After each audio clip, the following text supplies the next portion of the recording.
Hello, and thank you for tuning in to Nirvana Cosmosis podcast, where we talk about trauma, healthy relationships, lifestyles, and finding your truth. Right here, we have two special guests. We have Joseph, and then we have Luci. So let's talk. All right, Joseph and Luci. Can you say a little bit about yourself? So I'm mostly a music producer and graphic designer. I do video editing, and I'm also big into numerology and just reading books on metaphysics in general. So we'll get into it, but I've created this whole chart for breaking down your numerology, and Luci is helping me with part of making a new app that's gonna help out too with discovering yourself through those systems. Yeah, it's awesome. And Luci, can you tell us a little bit about yourself? Sure, yeah. I am currently a multimedia or multi-platform multimedia artist. I do a lot of photography and do some painting, some graphic design, 3D modeling, stuff like that. Mini sculptures, everything. Everything, throw it at me. Worked for a long time in aerospace and have a really strong science background as well. Nice. And but also have done a lot of studying, when I was younger, throughout my teens and 20s, and sort of the seeker thing of reading a lot about spirituality, astrology. So broad knowledge, I guess. But yeah. Do you know anything about crystals too? Are you into crystals as well? Yeah. I mean, I'm no expert on it, but I love crystals. I love crystals. Yeah, that's my thing. I should have got some for the video, but yeah. Yeah. We can bring some out a little bit later. Yeah. That'd be cool. Yeah, but today we're going to talk about numerology. We're going to talk about signs in the universe, metaphysics, quantum physics. Quantum spirituality it says that the whole world is full of infinite numbers of energy packets. So we can go into quantum spirituality, that's my thing, and quantum mechanics, something that I'm really interested in, but Joseph knows a lot about. Well, I've never really heard quantum spirituality defined. And that was kind of the start of the definition that you had there, but maybe you could explain that a little bit more, and then we can kind of get into the discussion from there. Yeah, because quantum spirituality it's a whole world full of infinite numbers, right? So the whole world is full of infinite numbers, and so there's energy packets within the world. And so we were talking about how energy, through the Earth is a sphere, and how you said how there's different numbers according to astrology, your month sign, your month, the number of your month, and then the year you're born, the month you're born, the year you're born has to do with those are your numbers. Those are those are for numerology. Those are the numbers that you add together to find your main personality numbers. Okay. And then for astrology, the time of birth is really important because that's how you find out what house you're in, right? This is something that I'm beginning to learn, but that's I honestly don't know a whole lot about quantum spirituality, but I've learned a little bit about quantum mechanics, and so I'm kind of just starting to learn more about that. So I'm just interested if you have anything to add to that, or you kind of just want to dive into numerology. Yeah. So kind of to even say what I was just saying half an hour ago when we were talking was quantum physics deals with matter transforming between a wave and a particle. Okay. And realistically, a wave is vibration and a particle is matter, and then you need energy to transform between those two. And so basically particle, wave, and this energy, or the consciousness that we're learning, this is what transforms particles to waves and back and forth. This is basically the Trinity that is present in most religions at their time. The Trinity, the triangle of the Trinity, which is Father, Son, Holy Ghost, or the Trinity, which is just matter, energy, and vibration. Okay. Maiden Mother Crone.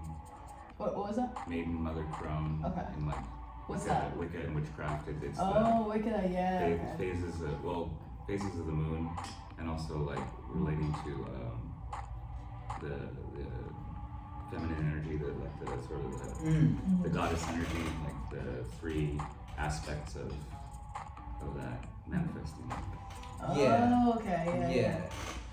Which is basically like basically when we're talking about these systems, we're talking about like a series of phases that consciousness evolves through, and then it becomes sort of like a spiral, upwards or outwards or even inwards as well. But like, it's just like we're going from the experiences of the number 1 through the number 9, or the experiences of the different astrological signs. Okay. But those are pretty much 1 through 12. Gotcha. Okay. And let's take a step back. I'm learning how there's distinctions. Is there any way you could like define numerology for those that have never heard it before, or? It's like the way it's a study of yourself and your personality through the numbers that inherently exist in the universe. So that's why it's kind of a spiritual system, and it's related to astrology, because you use your name to figure out the numbers of each letter in your name. Like, A is a 1, B is a 2, stuff like that. Yep. And then when you add the numbers together to find their root numbers, like the root vibration that you're experiencing, you have numbers like a 17, and then you just add 1 plus 7 equals 8. So 8 is like the root vibration. Okay. And the vibrations are just descriptions of types of experiences that you can have, and the way that you react to them or expect them can really change the way that you experience them. And that's because we all are creators, and like we're trying to be, the universe is trying to show us how powerful we are. Yeah, and I've heard I never heard actually root vibration before, but I've heard like your frequency, your energy, kind of like when I listen to 432 hertz, like that's kind of like the right vibrations that I'm used to, or the energy. It's a vibration, and then when it comes to the number 432, because I took a while for me to really kind of believe in those, but when it comes to those numbers, it's kind of just like what we inherently is it kind of what we. Does it work? I mean, because we just inherently have that, and the universe is perfect. That's what I mean. Or is it because time is based on astrology, and in the beginning, scientists divided the scientists or shamans or whoever it was, divided whatever they called themselves. They just divided the phases of the day and the year into 12. And then that became the phases of time that we have, and then it's divided down into seconds, and then and 12 goes into a bit of a, numerology is interrelated and relates to astrology, and you were saying the 12. Can you go more into that, totally. Yeah. So with astrology, it's cycles of 12, and where we get the 12 from is, it's related, I think, to the 12 months of the year, and they may not be related, but they're kind of divided in that. Yeah, it neatly sort of divides up into and because the sky changes distinctly between those months, that's why we have the constellations as the names for the cycles. Well, the constellations that the ones that are used in astrology are basically the ones that appear along the path of the sun in the sky. Like if you imagine the path of the sun from our view on Earth as a line sort of tracing a circle around the sky, it's those 12 constellations that path. That's a good way to look at it. Yeah. And then there's also the 13th, the hidden constellation, the hidden sign that no one really talks about, the Ophiuchus. What? Either of you ever heard of that? It goes from Aries all the way through Pisces, and each of the signs they represent is if you live. Hey now. Yeah, so we're talking about the hidden constellations, the 13th one. I've never heard of that. I've never heard of it. Yeah, it's so basically there's a 13th constellation that also falls on that line, the sun, the solar path. But it's not used, for whatever reason, it wasn't used in the system when it was developed.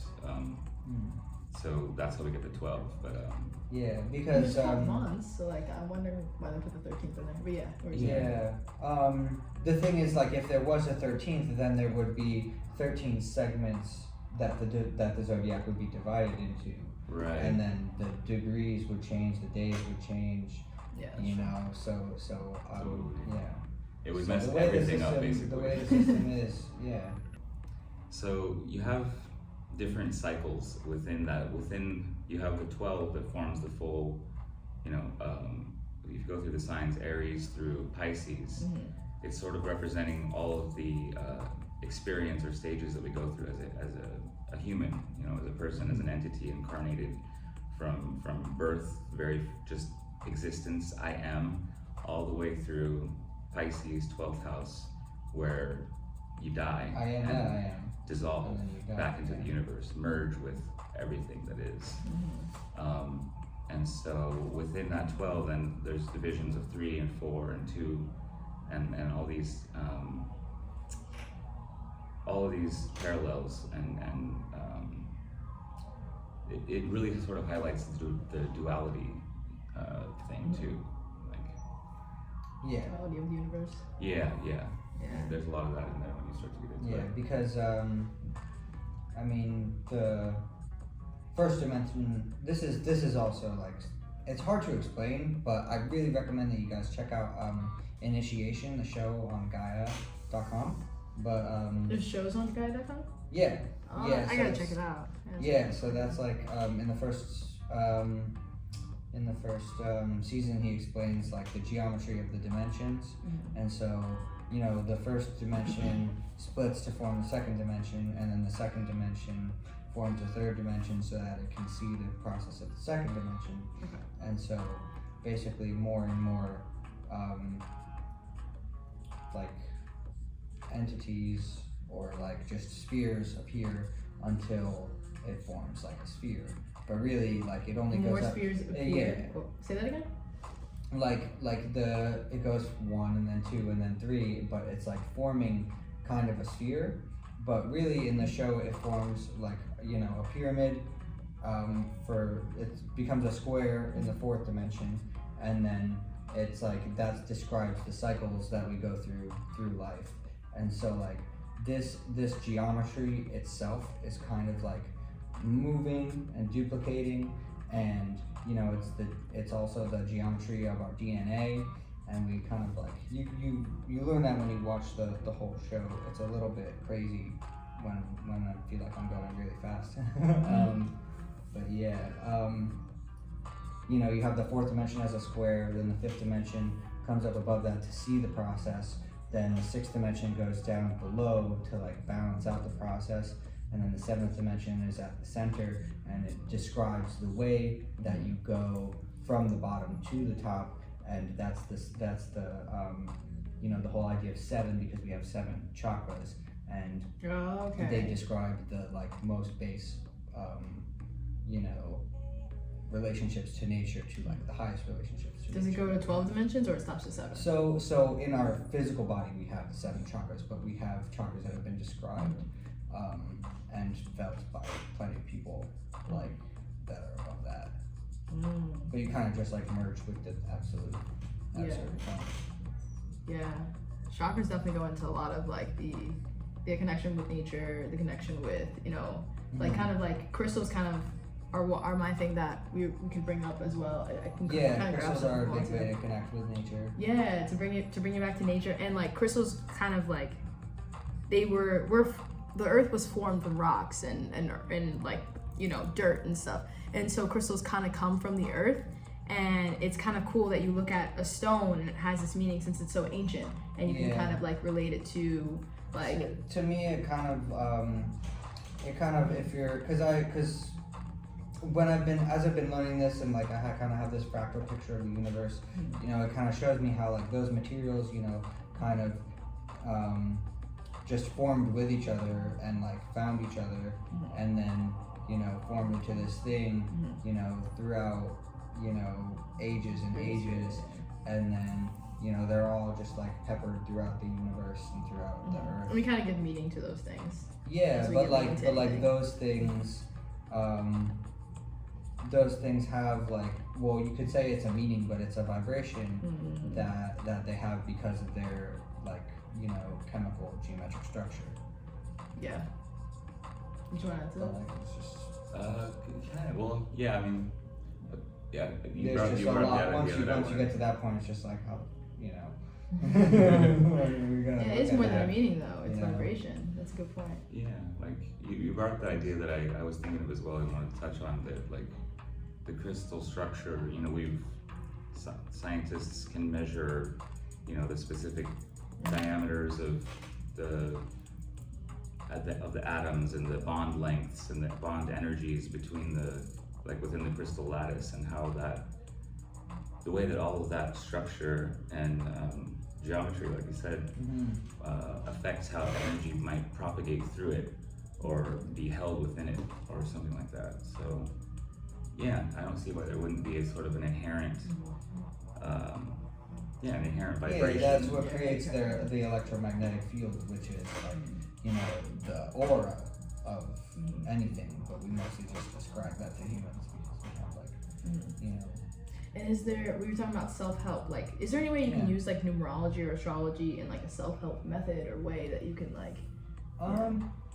I mean, that is a good question, and like I think you know, maybe we can talk about the main personality numbers that you get in numerology. So you have your soul number, which you get from adding your. I mean, if I'm wrong, then shoot me. But it's been a while since I've actually thought about it. But you get your soul number from adding up all the vowels in your name, your first, middle, and last name, and you know, like A is a 1, E is a 5 kind of deal.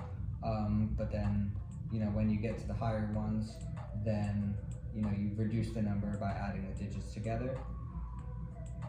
And it's your soul number.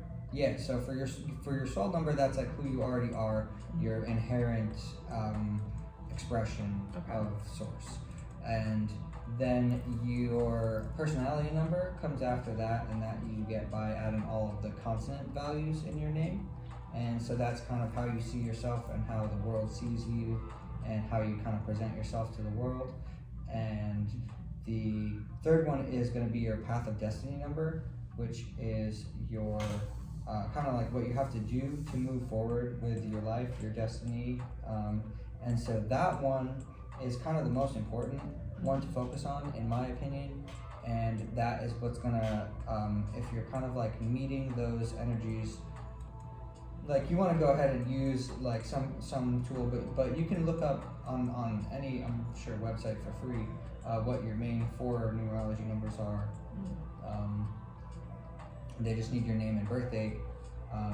So for your path of destiny number, that's gonna like really, if you meet those energies in the right way, then that's really gonna have you feel a lot of like you're making a lot of success, making a lot of progress in life with your destiny. And so you know, both of those, that's like internal and external. I know like I struggle with like, you know, focusing on doing external things as opposed to doing internal work. And like both of those are part of the process that we're in. And using your life path number, your destiny number, you're working towards that, like it kind of sets it kind of does purpose. Because the last number is your life lesson number, which is like what you're supposed to learn during this life. And so your life lesson number comes from adding up all the digits in your birth date. So that one's like, it's directly tied to your life in this present life. For people who do or don't believe in and that's interesting because you can kind of use these numbers and use that method to just kind of like bring yourself back to the present moment. Like, what is my life meant for, and what is my life's purpose, or what should I be striving for? What kind of like it's kind of food for thought when I look at like astrology and stuff like that, because kind of you can take what you want from it, but it's also you can take what you want from it, but it's also like a set like, what is it called, like the Vedic chart, and there's different types of what are they called? What's a natal chart? There's different ways to look at life in general. So it's just food for thought. That's like each of the dimensions is just a perspective of life itself. Exactly. So from integrating the perspectives that we have, we will learn and become better. Yeah. And you're creating an app, right? Yes. Yeah. So the app is basically going to integrate systems of astrology and numerology, but it's not really going to have that at the forefront. Like, that's going to be kind of something that you can pay to get a lot of details on, but it'll give you the basics. But it's going to be more based on like building habits and setting goals and completing goals, and then you earn, points or stars or whatever for completing the habits and goals. And then you'll have your character, so you can upgrade your character with the points, and you can share your progress with people around the world or your friends. That's cool. And that's kind of the idea of the app. So you can get to know people who are already your friends. You can get to know them better by looking at their chart. And then, some of the advanced features will just be stuff that like you have to have a subscription for. But it might be something that is going to be on Kickstarter or something. We're in the process of like figuring out how we're going to start it, but the ideas are coming together. So sweet. That's cool to hear. Yeah. So Luci's doing some of the character design. Yes, a little bit. I need to get on that more. But doing some 3D modeling stuff for it, and it's been fun. And I can certainly add the astrology information or database or whatever too. Like when you were talking about the we're gonna need your help on that. Yeah. When you're talking about the numbers, like how they correlate, your descriptions of how, like the soul number and the soul number, personality number, and destiny number, life lesson number. There's a lot of correlations with like that reminds me of like sun sign, rising sign. Anyway, yeah. Yes. You have your sun sign, your rising sign, and then that's your ascendant is your rising sign. Yeah. But then you have your moon sign, which is the position of the moon, and then. And your rising sign is how you're outwardly you don't have like portray yourself, right? Yeah, it's interesting because you don't have like a fourth one. Well, but I think. Well, the one that has to deal with destiny, that to me sounds like a nodal. If you guys heard of True Node? South Node. Node. Yeah, South Node and True Node. Okay. Yeah. That's like the karmic shit and what you have to overcome and face in this life to learn whatever lesson. So cool. We'll have to like run some tests, and hopefully all this data can lead to loads and loads of people discovering themselves. Are you gonna play mine? Yeah. So if you didn't know, this is my song Minds. I'm a producer. My name is Numotus. If you didn't catch that in the beginning. Joseph this knows one's Numotus. pretty cool. It's pretty old. I have a new album that I'm working on, but this one I'll definitely like play live if you come to the show. Yeah, let's crank it up a little bit. Let's just give it a sec.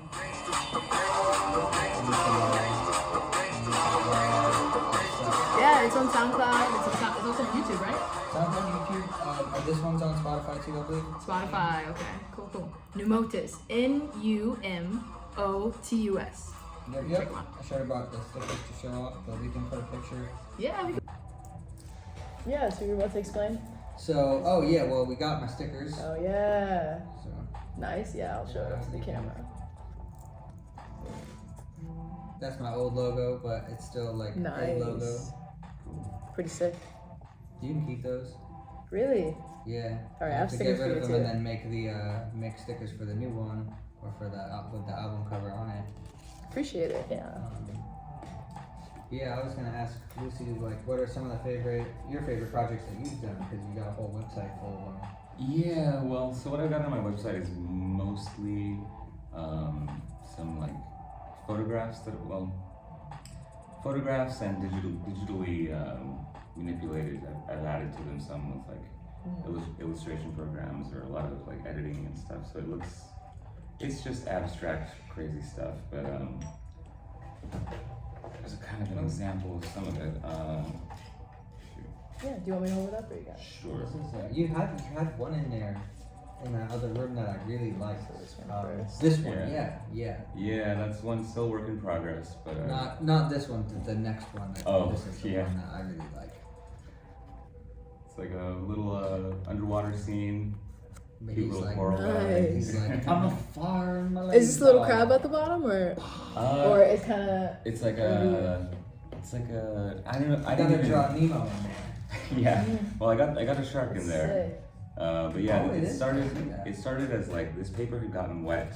Yeah. And so the color had kind of formed these shapes, and I just started from those shapes, like kind of drawing around that, and then that's what came out was that weird little. To me, it looks like coral or something. Yeah, like, it does look like It even looks like a hand almost. Like if you remade it, you could make it like literally like hands, but like just the details, so like you couldn't see it unless you get close. Yeah, that's true. And it's also cool. It looks like it's on fire. Yeah, There's only so much you can. That's kind of what my inspiration was like the initial color scheme reminded me of fire, so I went with the water scene to sort of, I don't know. Yeah, no, the contrast is great. Yeah, when you think about it, like it's very contrasting. Yeah, Metal fire. But yeah, we've got. Yeah, this is some metal casting I did. Wow. This was aluminum cans.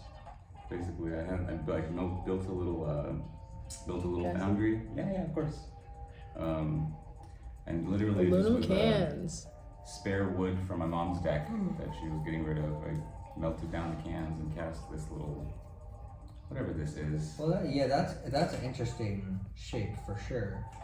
This was a ping pong ball. Oh, really? Yeah. So the ping pong ball's inside there. The ping pong ball's gone. You pour in molten aluminum onto a thin plastic sphere.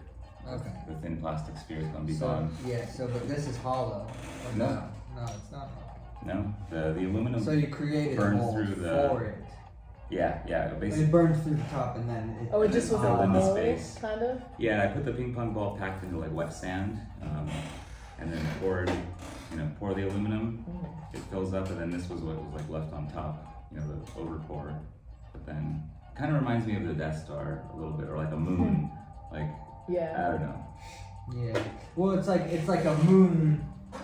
It's like a spherical base that's on the moon. Yeah, it's like just seeing a part of like the landing of the moon, and then I don't know. Yeah. Or it's like it's just like some kind of wave of energy that's coming out of this sphere, and like you kind of mistake it for the Earth even. Like it looks like it's the Earth. Or It some does. Some kind of like. That's pretty You cool. get a better close up. Yeah. Oh, and I've gotten some macro shots of these, some real close-up photography, and the patterns on the surface are just crazy in some of these.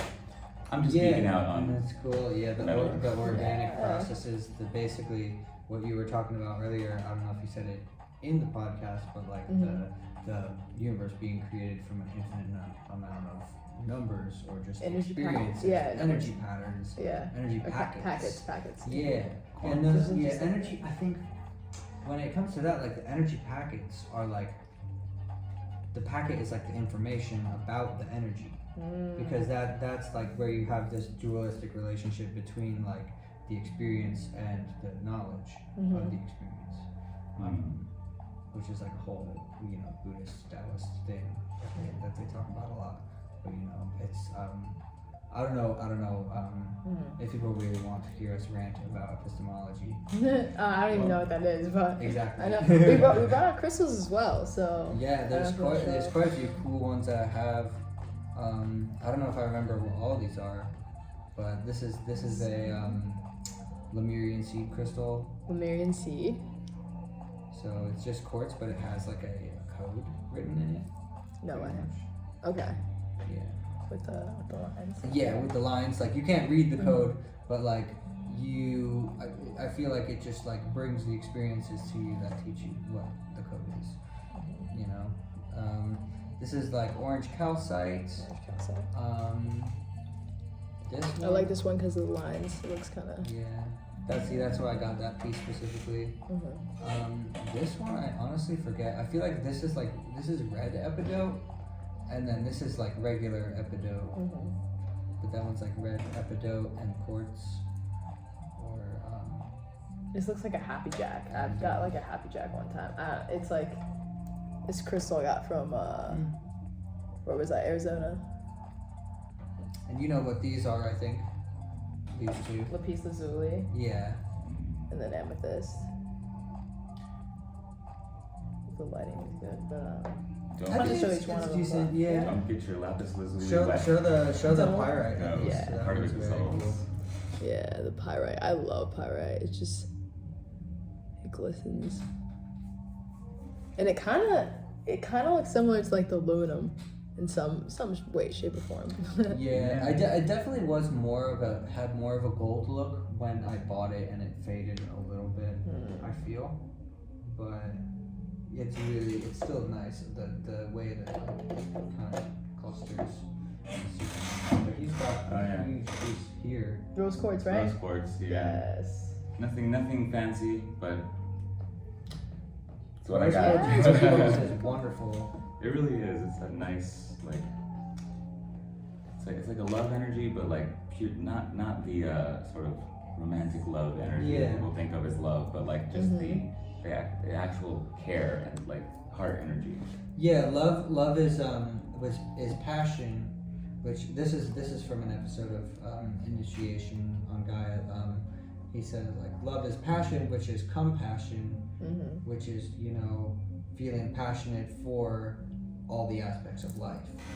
So you're not sympathetic of someone going through a situation, but you're actually, well, it's a way of expressing that sympathy, I guess, or empathy, is by feeling the passion of, they're going through their own experience, whether or not I understand that or not.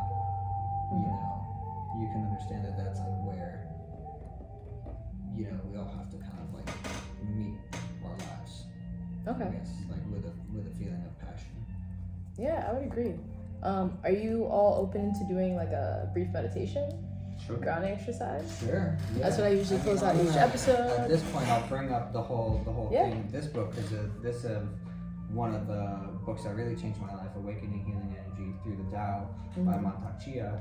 And simply put, it just describes the microcosmic orbit, which starts from your navel, where your energy begins when you're born. That's where your umbilical cord is connected to your mother, and then the energy flows down into your perineum, which is like the point between your balls and your asshole, or your vagina and your asshole, and then then it goes up your spine, and it goes through certain specific points, but essentially it goes up your spine and it goes to the top of your head, then it goes to the front of your head or your third eye, and then you want to touch your tongue to the roof of your mouth, and then the energy will flow back down and then into your navel. So that's where you want to kind of like store the energy at the end of every meditation. It can also be stored in your knees, but I'm just talking about like the main root of the microcosmic orbit that flows like in this way. And so like the only other thing is that like for the tongue, you can put your tongue at the front or in the middle or like way in the back, and having it like towards the back, towards like the soft part of the roof of your mouth is the best, but it'll also just like take a while to feel comfortable. But you kind of just can practice it at any time. You don't need to be meditating to practice it. You can kind of just feel the energy flow and get more and more used to it. And for some people, it does take a long time to feel it, but some people will feel the positive effects of it. They'll feel more balanced, they'll feel more healthy, or they'll feel more energy, but they won't feel the energy, What do you mean? What do you mean by that? They won't feel the sensation of the energy moving in that space. But usually when you concentrate, you can feel something. Yeah, that makes sense. Well, yeah, so I mean, like, usually when I close out episodes, I'll do like breathing exercises, and like there's different ways to meditate as well. Yeah, you like, can show me something that you do. Yeah, because like there's so many different breathing exercises. And like meditating in general, you could do walking meditation. There's like, I meditate when I'm washing the dishes, just like feeling the soap and the suds and like smelling it, and like I meditate in the shower as well, just like just a visceral type of experience. Yeah, exactly. But right now we'll do like, we're gonna just get yourself in a comfortable seat, your feet on the floor, or crisscross applesauce, and palms facing up. So when you're ready, you can gently close your eyes or just have a soft gaze in front of you. So listen to the Native American flute as you picture a peaceful place. Somewhere peaceful that you've been before or that you want to go. It can be outside, it can be inside, whether you see trees or your favorite book in your favorite nook and corner in your room. Just picture that place.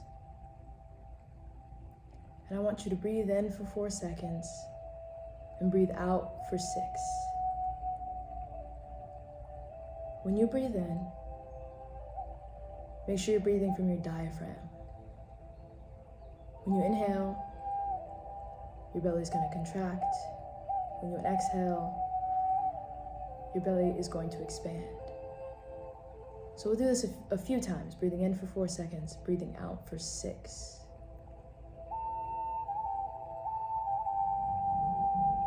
Just picture yourself in that peaceful place.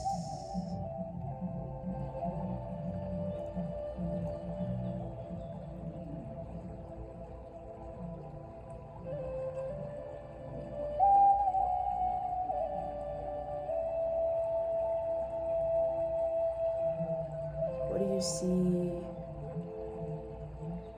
What do you hear?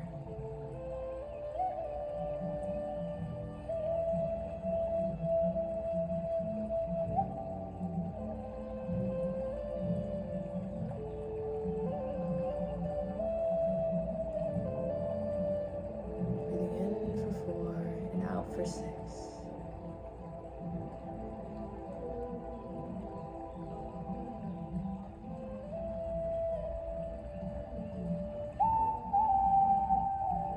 Really focus on deep belly breathing.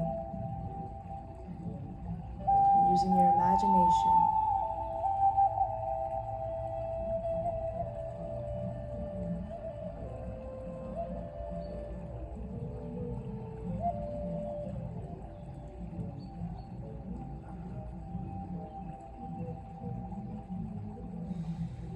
And bring your body back to this present moment.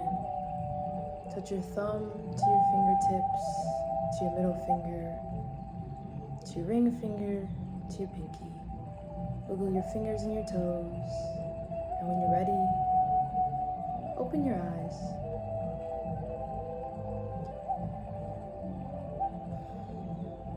Here's a few affirmations that I say almost every day. I'm amazing, I'm awesome, and I'm free. I actually say that to my elementary school kids every day. I make them say it at recess, so everyone can practice that. I'm amazing, I'm awesome, I'm free. Great. Yeah. I'm amazing, I'm awesome, I'm free. I hope you've enjoyed this segment. We know where to find Joseph. Yep, at Yep. Numotus, or we can definitely drop the link to the numerology spreadsheet, because that is basically not part of Numotus really, but I might start promoting it on my Instagram in a way. Mm-hmm. And your Instagram is? My Instagram's just Numotus, Numotus. Numotus. Yeah. Thank you guys for tuning in, checking it out. Thank you for joining me. And Lucy, where can we find you? You have a I'm website on- as well, right? Yeah, I have a website, Luci, L-U-C-I, LuciMorgenstern.com. And I'm on Facebook and Instagram, Luci Morgenstern Art. Awesome, yeah. Okay, guys. Thank you for tuning in. Thanks. Power.